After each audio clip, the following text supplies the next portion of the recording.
క్రీస్తునందున్న ప్రియులకు ప్రేమతో వందనాలు తెలియజేయుచున్నాను. నవంబర్ నెల 16వ తేదీ 2025.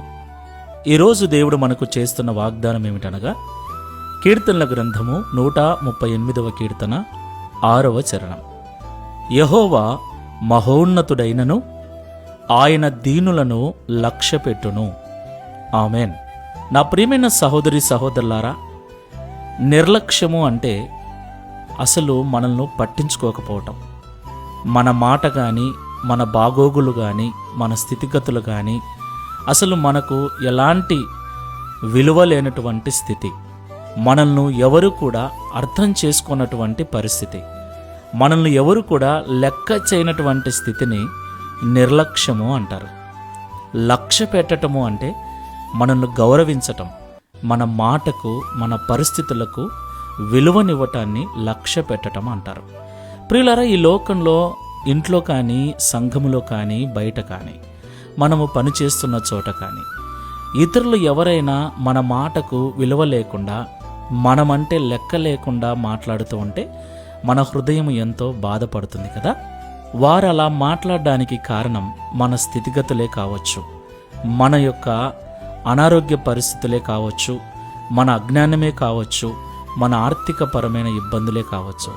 కారణాలు ఏమైనా ఈ లోకంలో చాలామంది మనల్ని నిర్లక్ష్యం చేసేవారు, మనల్ని లక్ష్య పెట్టకుండా మనల్ని ఎన్నికలేని వారుగా చూసేవారు చాలామంది ఉంటారు. అయితే మన స్థితిగతులు ఏమైనను, మనకు చదువు లేకపోయినను, ఆస్తి ఐశ్వర్యము లేకపోయినను, మనము దీన మనస్సు కలిగి, దయగలిగిన మనస్సు కలిగి, తగ్గింపు జీవితం కలిగి, సమాధానము కలిగి జీవించినట్లయితే దేవుడు మనల్ని లక్ష్య పెట్టేవాడై ఉన్నాడు. దేవునికి మహిమ కలుగునుగాక. ఎవరు ఈ లోకంలో మనల్ని లక్ష్య పెట్టకపోయినా మనము దీన మనస్సు కలిగిన వారమైతే దేవుడు మనల్ని లక్ష్య పెడతాడు.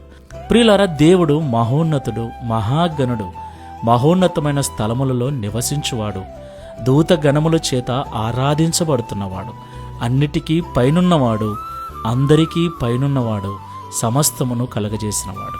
సృష్టికర్త అయిన దేవుడే మనల్ని లక్ష్య పెడతాను అన్నప్పుడు ఇక ఈ లోకంలో ఎవరు మనల్ని పట్టించుకున్నా పట్టించుకోకపోయినా ఏం బాధ అవుతుంది చెప్పండి.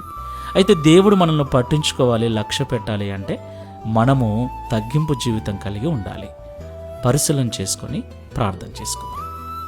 మహోన్నతుడా, మహాగణుడా, పరిశుద్ధుడా, మీకు వందనాలు చెల్లిస్తూ ఉన్నాం. ప్రియ తండ్రి, మీరు మహోన్నతుడైన దేవుడవైనను దీనుల పక్షమున ఉంటానని, దీన మనస్సు కలిగిన వారిని లక్ష్యముంచుతారని మాతో మాట్లాడినందుకు స్తోత్రాలు చెల్లిస్తున్నాం. అవును ప్రభువా, ఈ లోకంలో కొన్ని సందర్భాలలో నా అనుకున్న వారే మమ్మల్ని నిర్లక్ష్యంగా చూసినప్పుడు, విలువ లేకుండా మమ్మల్ని గూర్చి మాట్లాడినప్పుడు, మా ఆలోచనలకు కానీ, మా ఇష్టాలకు కానీ ఏమాత్రము అవకాశం లేకుండా మమ్మల్ని లెక్కలేని తనముతో చూచినప్పుడు బాధ, వేదన అవుతుంది. అవును తండ్రి, ఈ లోకంలో మా మనస్సును, మా ఇష్టాలను కొన్నిసార్లు మా ఇంట్లో వారే అర్థం చేసుకోకుండా మమ్మల్ని ఎన్నికలేని వారిగా చూస్తూ ఉన్నారు. అయితే సృష్టికర్తవైన మీరు మా ఆలోచనలను, మా యొక్క ఇష్టాలను లక్ష్యముంచేవారై ఉన్నందుకు స్తోత్రాలు.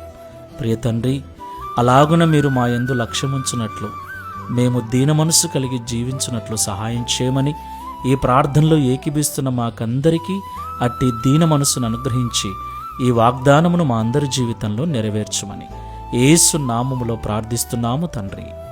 Amen. Praise the Lord. God bless you.